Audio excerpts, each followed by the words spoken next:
From rock stars to racing, these photographs make up a portfolio that would make any photographer envious. Bob Jackson took all these photos. But every November 22nd, the anniversary of the JFK assassination, Bob reflects on his most iconic shot. The shot that changed America and the shot that ended up on everyone's doorstep nearly 58 years ago. Friday morning, 11:37. It was a beautiful Friday afternoon to land in Dallas. John F. Kennedy, with his wife Jacqueline, all smiles, greeting thousands of Texans. An enthusiastic welcome for the first president to speak in Dallas in more than a decade. A parade for the first family. November 22nd, 1963, started out like romantic Americana, a dream drive down Maine, that quickly turned into a nightmare on Elm Street. It appears as though something has happened in the motorcade route. Something, I repeat, has happened in the motorcade route. There's numerous people running up the hill alongside Elm Street, there by the Simmons Freeway. Good afternoon, ladies and gentlemen. You'll excuse the fact that I'm out of breath, but about 10 or 15 minutes ago, a tragic thing, from all indications at this point, has happened in the city of Dallas. Let me quote to you this. And you'll excuse me if I am out of breath. A bulletin, this is from the United Press, from Dallas. President Kennedy and Governor John Connally have been cut down by assassins' bullets in downtown Dallas. Fast forward nearly 60 years. I'll look through this viewfinder. And Bob Jackson still feels the remnants of that day. It's kind of creepy. Bob was a photographer for the Dallas Times-Herald on 11/22/63. It didn't soak in till days later how important this whole thing was. In fact, Bob wasn't just at Love Field that morning. Bob was also in President Kennedy's motorcade. And so my assignment was to photograph what I could along the parade route, which was about 5 miles. Bob was 8 cars behind the president. Bob was instructed to unload his camera and toss his film to a reporter at the corner of Main and Houston. That's the moment Bob heard shots not coming from any camera. And as we got around the corner, we heard a shot, the first shot. Then a pause, and then 2 more closer together.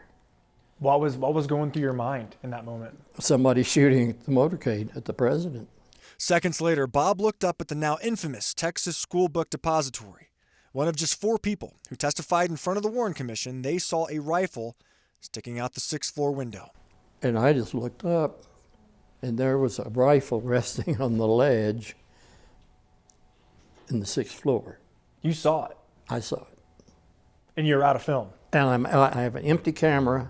Although plenty of photos would soon surface of Kennedy's killer, no one snapped a photo of Lee Harvey Oswald in the act. But Bob did get the shot of Oswald, his most infamous image, not on November 22nd, but 2 days later. So now it's Sunday. And they're bringing out Lee Harvey Oswald. Yeah. Saturday night, I got the assignment. I remember thinking, hey, I'm going to have the first crack at this guy, you know. I'll have a chance to get a picture of him. What if he never gets to the other end of town?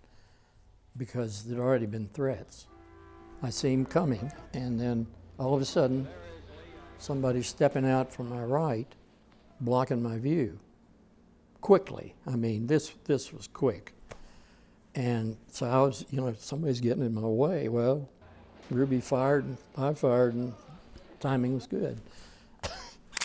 I just punched the button. He punched a button that won you a Pulitzer. Yeah. Jack Ruby, a Dallas nightclub owner, is the man stepping in and shooting Oswald.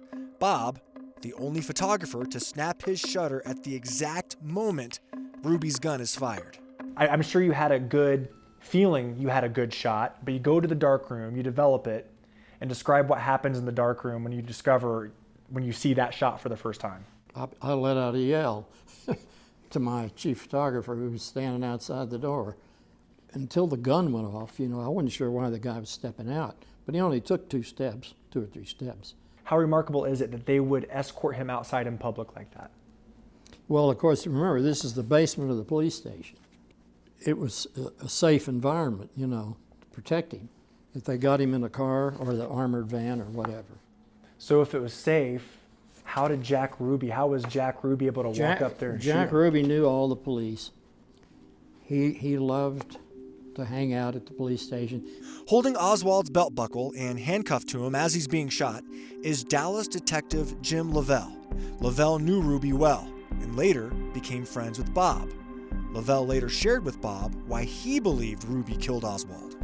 And he said to Lavelle, he said, you know, I just admire you guys so much. He said, one day I want to do something. When you have a problem, I want to come to your rescue, but I want to be a hero. It's very possible, in a way, he was trying to do some vigilante justice. Yep. Oswald died 2 hours later at the same hospital of which Kennedy was pronounced dead 2 days previous. Ruby would die in 1967 from a blood clot complicated by cancer before he could even be tried for murder. Do you believe in any conspiracy theories when it comes to who assassinated JFK and Jack Ruby killing Lee Harvey Oswald? No, I don't. In the beginning, people would ask me that, and I would say, well, I have an open mind, but Oswald acted alone. Bob, when you see that now, 58 years later, what goes through your mind now? Well, I'm just glad I was the one that shot it. Every photographer would like to shoot an image that has meaning. I hated to see it happen in Dallas, but I was glad that I was able to cover a moment in history and time. Bob said that winning a Pulitzer didn't change his life, but he did joke that it made it easier to get a job with benefits, one being the Gazette here in town, from which he retired back in the 90s. Bob has lived in southern Colorado since 1980. He's been happily retired for the past 22 years. In studio, Josh Helmuth, KRDO News Channel 13.